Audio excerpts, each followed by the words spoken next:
Hello everyone, আসসালামু আলাইকুম। আশা করি সবাই ভালো আছেন। আমিও আলহামদুলিল্লাহ ভালো আছি। আজকে আপনাদের সাথে শেয়ার করতে যাচ্ছি আমার ইউটিউব চ্যানেলের প্রথম ব্লগ। আর প্রথম ব্লগটা শুরু করছি আজকে বাজার দিয়ে। কি বাজার? শুধু এটা একটা বাজার না, এটা আপনাদের অনেকের মনে প্রশ্ন। আচ্ছা চলুন, একটা রিক্সা পেয়ে গেছি, রিক্সাতে ওঠে নিই, তারপর আপনাদের সাথে শেয়ার করছি। আপনারা হয়তো অনেকে ভাবেন আমি কিভাবে বাজার করি, কোথা থেকে বাজার করি, চলুন সেটাই দেখা যাক। কিন্তু তার আগে রিক্সাতে বসে বসে আমি যেটা ভাবছি সেটাই আপনাদের কাছে শেয়ার করি। আমি এত সুন্দর ফ্রেশ মাইন্ডে ফ্রেশ ফ্রেশ বাজার করে ফ্রেশ ফ্রেশ রান্না করে নিয়ে যাই, তারপরও অনেকে কমপ্লেন করে, অনেকে জিজ্ঞাসা করে, আপু মুরগিটা ভালো হবে তো, খাবারটা ভালো হবে তো, মানে এরকম একটা প্রশ্ন করেন না, তখন অনেক খারাপ লাগে। তাই ভাবলাম যে যেহেতু মানে যুগটা ডিজিটাল, তো ডিজিটাল অনুযায়ী এইগুলো প্রশ্ন শোনার কোনো মানেই হয় না। সেই সাথে নিজে বুদ্ধি করে খুলে নিলাম একটা ইউটিউব চ্যানেল। আর সেই চ্যানেলের ফার্স্ট ব্লগটাই শুরু করতেছি। আপনাদের প্রশ্নটা কেমন যেন, আমি বাজার করি কোথা থেকে, কি বাজার করি, মুরগিটা মরা মুরগি কিনা, সেটাই। এখন আমার সাথে থাকুন আর দেখতে থাকুন আমি কি কি বাজার করি আর কিভাবে বাজার করি।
মুদির দোকানের সব বাজার কমপ্লিট করে এখন আমি চলে আসলাম আপনাদের সেই কাঙ্ক্ষিত জায়গা, যেটা হচ্ছে আপনাদের অনেকেরই প্রশ্ন, সেই প্রশ্নের জায়গায়। সেই প্রশ্নের জায়গাটা কোথায়? মুরগির বাজারে, মুরগির দোকানে। আপনারা অনেকেই জিজ্ঞাসা করেন না, আপু মুরগিটা ভালো হবে তো, মুরগিটা খাওয়া যাবে তো, মরা মুরগি না তো?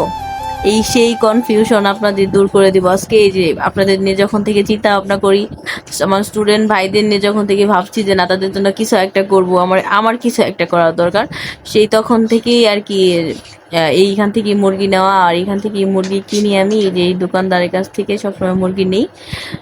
আমি আসলেই উনি আমার জন্য যেটা ভালো, সবচাইতে যেটা ভালো সেই মুরগিটা। আর অবশ্যই কিন্তু আল্লাহু আকবার বলেই মুরগিটা জবাই করে তারপর হচ্ছে গিয়ে রেডি করে দেয়। আমি ওনাকে টাকাটা দিয়ে এখন চলে যাব ভিতরে, মানে কারণ বাজারের ভিতরে। সেখানে আপনাদের জন্য কিছু কেনাকাটা বাকি আছে, সেগুলোও কিনবো। আর আপনারা দেখতে থাকেন, আমার সাথে থাকেন, তাহলে বুঝতে পারবেন যে আপু কি কিনতেছে, কোথা থেকে কিনতেছে, আর কিভাবে কিনতেছে, সেগুলো ফ্রেশ কিনা, আমরা খাইতে পারবো কিনা, সেগুলো দেখতে থাকেন।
আজকের জন্য এই পর্যন্তই, দেখা হচ্ছে পরের ভিডিওতে। সবাই ভালো থাকবেন, সুস্থ থাকবেন, আল্লাহ হাফেজ।